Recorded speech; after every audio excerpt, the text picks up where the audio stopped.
Hello बच्चों, आज हम मोस्ट इम्पॉर्टेंट शॉर्ट क्वेश्चन को पढ़ेंगे और ध्यान से समझेंगे। आज का हमारा प्रश्न है, सिद्ध करो प्रथम कोटि अभिक्रिया की अर्ध आयु अभिक्रिया की प्रारंभिक सांद्रता पर निर्भर नहीं करती। इस प्रश्न को समझने के लिए हम सबसे पहले अर्ध आयु को पढ़ेंगे।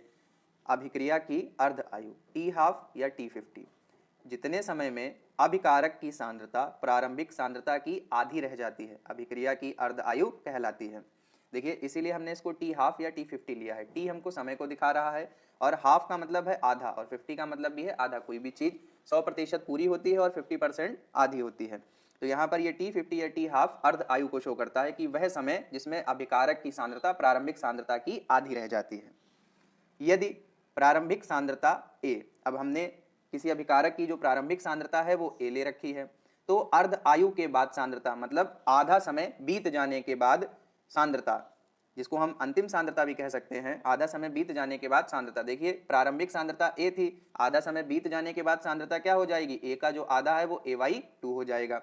अब इस वैल्यू को प्रथम कोटि अभिक्रिया की समाकलित वेग समीकरण में रखने पर, तो इस समाकलित वेग समीकरण को हम पहले ही वीडियो में पढ़ चुके हैं। वो समीकरण क्या है, K बराबर 2.303 upon T half log R0 upon R।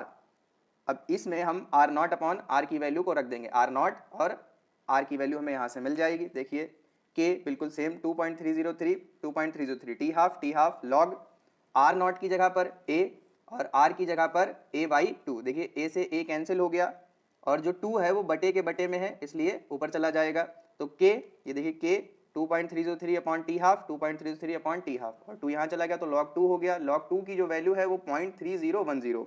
तो यहाँ पर देखिए, हमने अगले स्टेप में K 2.303 upon T half into log 2 की वैल्यू 0.3010, इन दोनों की मल्टीप्लाई करवाएंगे तो 0.693 अपॉन टी हाफ। देखिए, ये जो समीकरण हमें प्राप्त हुआ है, हम जानते हैं कि हमारा वेग स्थिरांक है, जिसको यहाँ पर लिखा भी गया है कि वेग स्थिरांक है, और टी हाफ। देखिए, हमको क्या क्या कैलकुलेट करना था, टी हाफ, और हमें वैल्यू किसकी मिल रही है, वेग स्थिरांक की। तो हम क्या करेंगे, इसको इंटरचेंज कर लेंगे या क्रॉस मल्टीप्लाई, के को हम यहाँ ले आएंगे और टी हाफ यहाँ चला जाएगा। टी हाफ बराबर 0.693 सेम रहा, बस के यहाँ नीचे आ गया।